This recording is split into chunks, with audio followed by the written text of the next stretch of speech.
بسم اللہ الرحمن الرحیم۔ قبر کے 3 سوال۔ پہلا سوال، من ربک، تیرا رب کون ہے؟ جواب، ربی اللہ، میرا رب اللہ ہے۔ دوسرا سوال، ما دینک، تیرا دین کیا ہے؟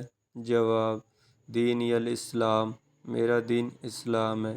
تیسرا سوال، ما کنت تقول فی ھذا الرجل، اس شخص محمد صلی اللہ علیہ وآلہ وسلم کے بارے میں تو کیا کہتا تھا؟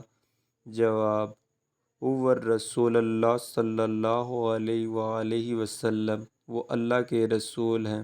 نبی کریم صلی اللہ علیہ وآلہ وسلم نے فرمایا، جب مومن ان سوالات کے صحیح جواب دیتا ہے تو اس کی قبر کشادہ کر دی جاتی ہے اور جنت کی خوشبو اس تک پہنچائی جاتی ہے۔